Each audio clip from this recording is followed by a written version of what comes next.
What's up, everybody? It's International Master Danny Rensch back again here for Chess.com's YouTube channel. As you see, my opponent has played d4, playing a master player here on Chess.com's live chess server. Not a title player, but someone rated over 2200. And he has chosen to play the trompowsky. Well, if you check out our chess openings playlist, you'll see that I actually covered this variation from White's perspective a few opening lectures back. It was a few months ago, but it is an opening that I used to play myself. And the trompowsky is a very interesting and dynamic approach for White, sort of a sideline, if you will, to keep your opponent guessing. It's good, especially when you play it against maybe an unsuspecting opponent.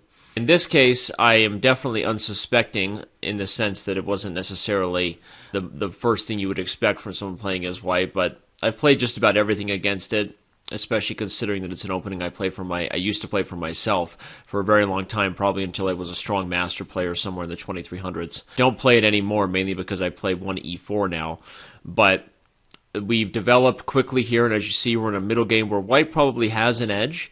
He has slightly better placed pieces, I would guess. In the center, this knight on e5 is sort of strong, but what Black has in exchange, in return, if you will, is the bishop pair. And potentially this bishop is going to be a very dangerous piece. I'd like to consider a move like c5, maybe do an attempt to undermine this knight on e5. I'm not really worried about him playing a6 in the sense I could just push the pawn on a structure level, but I have to worry about the c6 pawn falling. I have 1:55. My opponent has 2 minutes and 30 seconds, so I need to play quickly here. I'm going to offer this trade of the knights over here on g4. I'm going to pre-move recapturing, thinking that he might just capture back. And for two reasons. One, I want to eliminate that strong piece. And two, I'd also like to open up the position for my bishop on g7. I've played a6 now to prevent a6. Maybe that was a little bit of a too quickly of a move, but I'm gonna continue to play instinctively the best I can. That's kind of what you have to do in Blitz, because you don't really have a lot of time to develop maybe the most concretely accurate plan. But I think the position is roughly equal. Now I have a move to consider, maybe even knight e4. If he captures it with his knight on c3, I'll take back, and then he has to deal with the issue of this e5 knight running into a little bit of a pickle, trapped in the center. So he decides to retreat it. I'm going to quickly, maybe I'll actually just leave my knight there on its strong post and bring some more pieces into the center. I have 1.5 minutes. My opponent has 1:45 seconds, so I've caught up a little bit on time. But the position is still pretty dynamic. I play this move king h8 to unpin the pawn from his queen here, so that I might be able to play the move f5 followed by f4 to start to create an attack on the king side. I was also worried he might attack my e4 pawn, so I wanted to make sure I could push this move f5. It's a little bit tricky whenever you launch a kingside attack that opens up your own king, but as long as you have two pawns around your king, usually you're in decent shape. And in this case, I have to worry about this move knight e6 coming next, that is for sure. But I wonder if he can actually get away with it, can he? It's sort of tricky, right? I have this move f4, knight e6, I take e3, he takes. I have this move queen f7, his knight is pinned, he protects. I have queen f2 check, I win the e3 pawn. Definitely get some compensation for the exchange, but is the sacrifice necessary for me? Probably not. But what else to do here? Do I play a move like rook to d5? Put the rook on a square that blocks the queen. It's sort of an outpost square for the rook, and now I have to worry about this b7 pawn, though, which is sort of irritating. When I say sort of, I mean definitely irritating. But I'm going to go ahead and defend it. I'll play this with rook f7, but the real issue here is that I now have 35 seconds, my opponent having 1.5 minutes. So that's the real issue that's no fun right now that we're dealing with currently.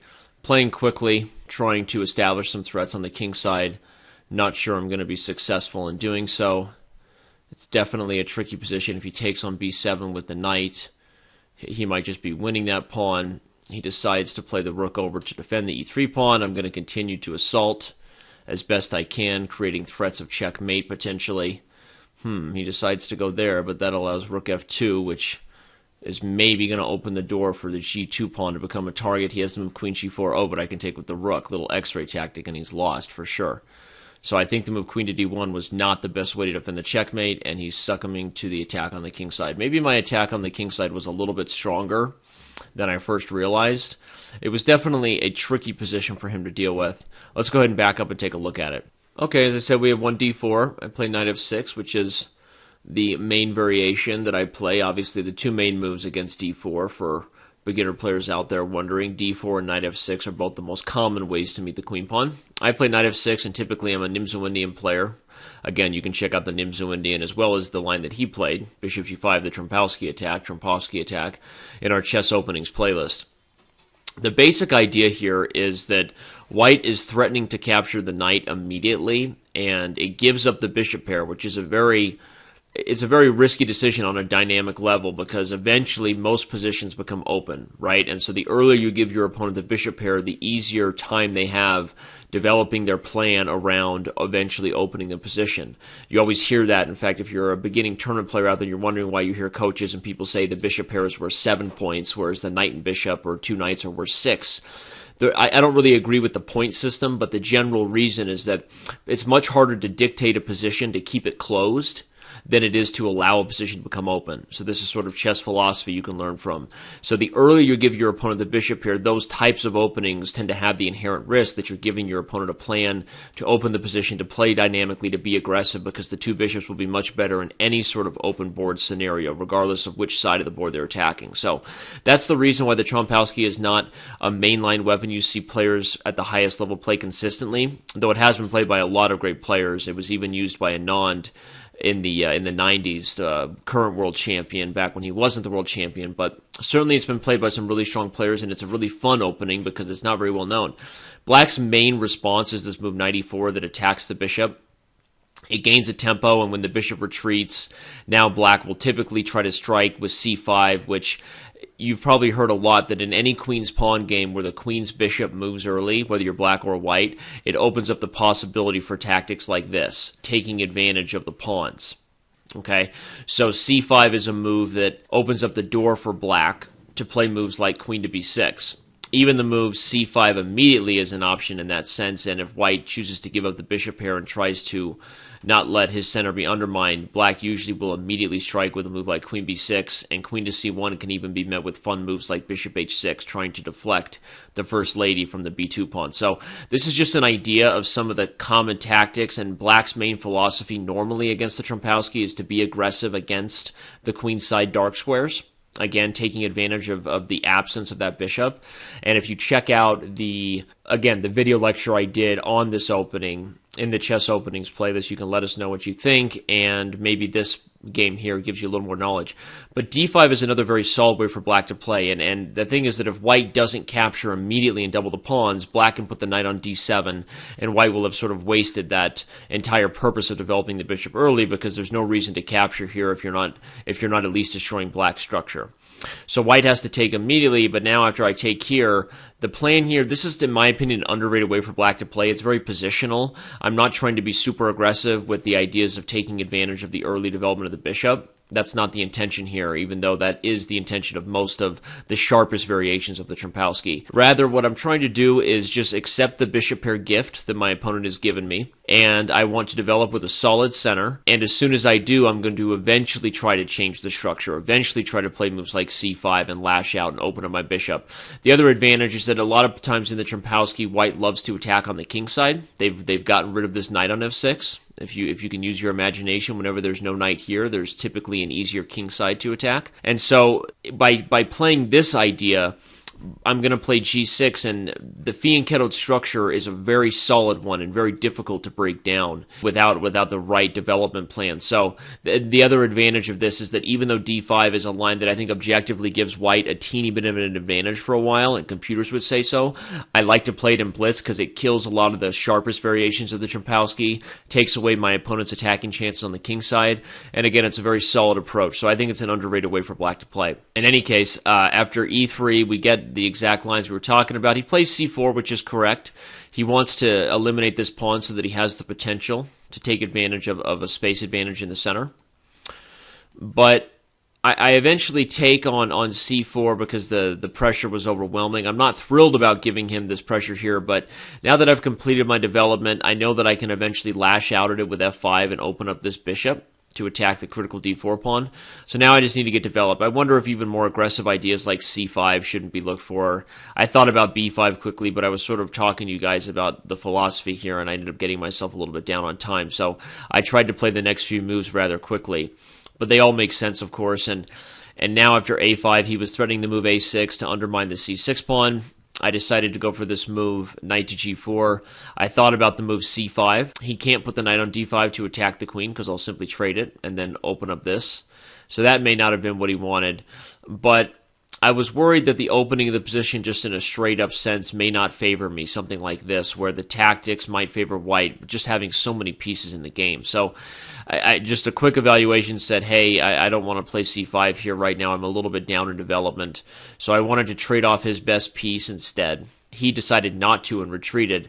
And now I got a little bit more excited about my position. I felt like this was a passive move. I wanted to open it up for the bishop, but I really didn't see a way to do it, just in my quick Blitz evaluation. So I decided to play a6 to quickly stop this threat. That's probably a wasted move. He's not threatening a6 anymore as long as I can play b5 or b6 without this pawn hanging, if you remember the knight was there. So what else could I have done here? I don't know, maybe even a move like rook b8 makes more sense. Again, if he plays a6, I can play b5, kick the bishop, and then maybe develop this bishop with a little tempo action on the queen, right? So maybe that was an idea, but sometimes in Blitz, and this is good practical advice for players who want to become better Blitz players and maybe struggle with getting under time pressure, as 90% of Blitz players do. 5 minute, 3 minute chess, they want to play games with increments because they just consistently lose on time, even in good positions. The thing that stronger players understand is that you can't play the best move in every position anyway. In fact, most of the time statistically, and we've done studies of this in terms of computer analysis, if you're playing the best move 65 to 70% of the time, or playing a move that's in the top 3, top 5 the other amount of times, or a move that at least has some clear prophylactic nature, like you're stopping an opponent's threat, so you have peace of mind. See, it gives me peace of mind to stop this. So if you're playing a good prophylactic idea, or if you're playing a move that's in the top 3 or 5, that's usually good enough to play at a very strong level. I mean, a very high level. I would say close to Grandmaster. Not necessarily a very strong Grandmaster or a supercomputer, but playing the best move in the critical moments, which is maybe 3 or 4 times in a game, playing the best move, calculating accurately once the tactics happen, is much more important. And what do you need in order to calculate accurately when the tactics happen? You need a little time on your clock. So spending a lot of time on every move and convincing yourself that you're a perfectionist and you just like to find every best move is actually sort of ignorant in terms of what you're trying to accomplish when you play chess. If you're a scientist and you want to study, then stay at home. But if you want to play, it's a game, and the point is to win the game. So time management is a very important part of that. And you have to understand that playing a good move that's in the top 3 or 5, 70% of the time, is fantastic chess. And playing the best move in maybe 2 or 3 moments is actually all you need to do to play at an IM plus level. I would say close to GM. It's the truth. So a6 is not a great move, but I'm stopping his threat, and I give myself a little peace of mind. I decided to just play quickly here again because I understand that I needed time and makes sense to make some trades. So you could argue up to this point white has been a little bit better the entire time, but without really accurate play by him, maybe he needs to be more aggressive. Like I said, I didn't like knight f3. Maybe he should have tried to open it up earlier to get his knight in here, even at the risk of opening the bishop. I think this a4, a5 plan was a little slow and unnecessary. But regardless of that, eventually I started to lash out, and now we kind of like my position. Maybe this move king h8 is too slow, but eventually it paid off, right? I could also consider the move rook d5 and a rook lift immediately, but I decided to go for the pawn storm. I wondered about this move f4. See, if he played this, I pin the knight, and then when he attacks it, I take here. He has to take. I have check. He has to move, and I maybe get a pawn for the exchange, but I'm not sure that this is really in my best interest. I'm not sure I have enough to justify that exchange sacrifice. But that was the line I was calculating quickly, if you remember. So rook d5, queen b3. I hate playing this move rook f7. I literally hate it. It hurts me deep inside. But I wasn't sure I could get away with f4, queen takes b7, queen to g5, and then he gets knight e6 anyway, forking my queen and rook again. So I had to play a little prophylactically, unfortunately, but as it turns out, when I finally did start to get the breakthrough, I was in good shape.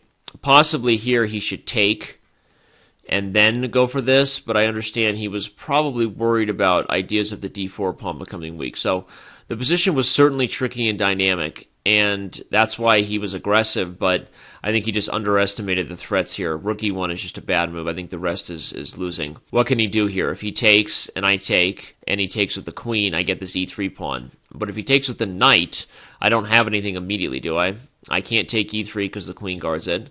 He has won a pawn, so maybe I have to play a move like bishop h6 to attack e3. And I think the white maybe is getting through on the queen side first, but that's the point of a blitz game. Sometimes when you attack the king, it's a little bit harder to deal with it. If he takes it, I also have maybe other moves that threaten similar ideas, but I'm worried that they're too slow. So let's say I play a move like this, and he has to defend this guy. Now I still get threats like this, actually. And if he tries to move the rook and stay on the pawn, I have moves like rook f5, and he's got big issues. So I guess my pressure on the king side was more dangerous than even I realized, and he played the move rook e1 probably because he didn't want the c3 pawn to fall, but now after this tempo, even if he doesn't play queen d1, like I said, if he goes here to guard the rook, I have this move rook f5, and that is that's bad news bears, as they say, in my best Billy Bob Thornton impression. So he played queen d1 instead to guard the rook, but now he can resign. No way to stop checkmate. Queen to g4 simply delays the inevitable, and the game was over. Red Rover.